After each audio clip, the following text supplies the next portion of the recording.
વિદેશમાં વસતા ઇન્ડિયન્સ હવે વંશીય ભેદભાવ ઉપરાંત ફિઝિકલ તેમજ વર્બલ અબ્યુઝનો પણ ભોગ બની રહ્યા છે.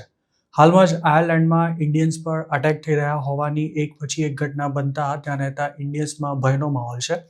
ત્યારે કેનેડામાં બનેલી આવી જ એક ઘટનામાં એક ઇન્ડિયન પર થૂંકનારા કેનેડિયને તેને go back to India you cockroach કહ્યું હોવાનો એક વિડીયો સામે આવ્યો છે. આ ઘટના ગત જુલાઈ 19ના રોજ સવારે 6 વાગે બની હતી, જેનો વિડીયો પીલ પોલીસ દ્વારા જાહેર કરવામાં આવ્યો છે. મિસિસાગાના લેકશોર રોડ પર આવેલા ટીમ હન્ટસન નામના એક કોફી હાઉસ કમ રેસ્ટોરન્ટમાં પહોંચેલા એક કસ્ટમરે ઓર્ડર આપ્યા બાદ ત્યાં કામ કરતા ઇન્ડિયનને જોતા જ તે તેના પર ભડક્યો હતો અને તેને ગમે તેમ બોલવાનું શરૂ કર્યું હતું. પોલીસે શેર કરેલા વિડીયોમાં જોઈ શકાય છે કે વંશીય હુમલો કરનારા વ્યક્તિએ ઇન્ડિયન વર્કરને મારી નજરોથી દૂર થઈ જા તેવું કહ્યા બાદ તેને મન ફાવે તેમ બોલવાનું શરૂ કર્યું હતું. ઇન્ડિયન વર્કર પર એલફેલ બોલ્યા બાદ આ કેનેડિયને તેના પર અટેક કરવાના ઈરાદે કાઉન્ટર પર પડેલી કોઈ વસ્તુ ઉઠાવી લીધી હતી. જોકે ત્યાર પછી પણ ઇન્ડિયન વર્કરે આ વ્યક્તિને કોફી આપી હતી અને કોફી લીધા બાદ તેણે પોતાના હાથમાં રહેલી વસ્તુ પાછી મૂકી દીધી હતી અને પછી તેણે ઇન્ડિયન વર્કરને go back to India you cockroach એવું કહ્યું હતું અને ત્યાર પછી તે તેના પર થૂંક્યો હતો. પીલ પોલીસના જણાવ્યા અનુસાર વિક્ટીમ એક ઇન્ડિયન મહિલા છે, જેના પર થૂંકવાની સાથે સાથે કસ્ટમરે વંશીય અપશબ્દો કહ્યા હતા. જોકે સદનસીબે આ ઘટનામાં હુમલાનો ભોગ બનનારને કોઈ ઈજા નથી થઈ.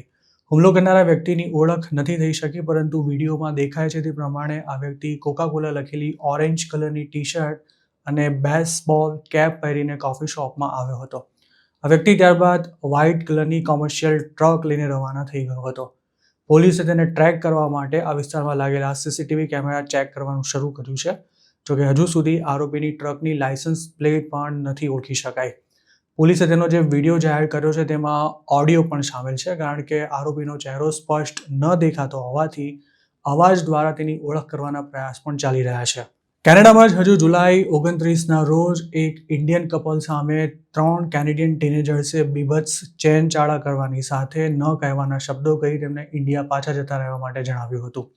આ ઘટનાનો વિડીયો પણ ખાસો વાયરલ થયો હતો અને તેના આધારે જ પોલીસે એક આરોપીની ધરપકડ કરી લીધી હતી. આ કેસમાં વિક્ટિમ કપલ એક મોલના પાર્કિંગ લોટમાં હતું ત્યારે તેને ટાર્ગેટ બનાવવામાં આવ્યું હતું.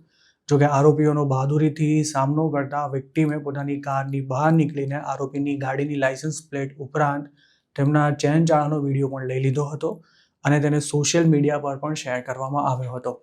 આ વિડીયોને લાખો વ્યૂઝ મળ્યા હતા તેમજ ઇન્ડિયન કપલની પાછળ પડેલા લોકો પર પબ્લિકે બરાબરનો ફિટકાર પણ વરસાવ્યો હતો. કેનેડા સહિતના અન્ય દેશોમાં ઇન્ડિયન્સ સામે આ પ્રકારની ઘટનાઓ હવે વધી રહી છે અને ખાસ તો કેનેડામાં અમુક તત્વો એવા ઇન્સ્ટાગ્રામ અકાઉન્ટ્સ ચલાવે છે કે જેમાં ઇન્ડિયન્સને ટાર્ગેટ કરવામાં આવ્યા હોય તેવા જ વિડીયો મૂકવામાં આવે છે. ઓસ્ટ્રેલિયામાં પણ ગયા મહિને સૌરભ આનંદ નામના એક ઇન્ડિયન યુવક પર ધારદાર હથિયારથી હુમલો કરાતા તેને ગંભીર ઈજા પહોંચી હતી અને તેના પર અટેક કરનારા ટીનેજર્સ હતા. આવી કોઈ ઘટનાનો વિડીયો સામે આવે છે ત્યારે જ તે સમાચારોમાં ચમકતી હોય છે, જ્યારે મોટાભાગના કેસમાં ક્યારેય કોઈ અપડેટ સામે આવતા જ નથી.